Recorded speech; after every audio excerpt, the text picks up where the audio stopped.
পাকিস্তানের রাওয়ালপিন্ডিতে অবস্থিত একটি সন্ত্রাস বিরোধী আদালত ইমরান খানের বোন আলিমা খানের বিরুদ্ধে জামিন অযোগ্য গ্রেফতারি পরোয়ানা জারি করেছে।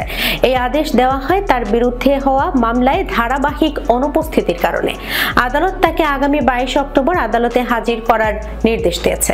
সোমবার শুনানিতে বাকি 10 অভিযুক্ত আদালতে উপস্থিত ছিলেন এবং 5 জন সরকারি সাক্ষী তাদের সাক্ষ্য প্রদান করেন। 71 বছর বয়সী সাবেক ক্রিকেটার ও প্রধানমন্ত্রী ইমরান খান 2023 সালের আগস্ট থেকে কারাগারে আছেন। তার বিরুদ্ধে দুর্নীতি থেকে শুরু করে সন্ত্রাসবাদ পর্যন্ত একাধিক মামলা চলছে। তিনি 2022 সালের এপ্রিলে অনাস্থা ভোটের মাধ্যমে ক্ষমতা হারান। 26 নভেম্বর 2024 সালের এই বিক্ষোভ আয়োজন করা হয়েছিল পিটিআই প্রতিষ্ঠাতা ইমরান খানকে মুক্ত করার দাবিতে সরকারকে চাপ প্রয়োগের উদ্দেশ্যে। 3 দিনের ওই বিক্ষোভ সহিংসতায় রূপ নেয় যখন নিরাপত্তা বাহিনীর সঙ্গে পিটিআই কর্মীদের সংঘর্ষ হয়। এতে 3 জন রেঞ্জার্স সদস্য ও 1 জন পুলিশ সদস্য নিহত হন। এ ঘটনায় ইমরান খানের বোনের বিরুদ্ধেও মামলা হয়।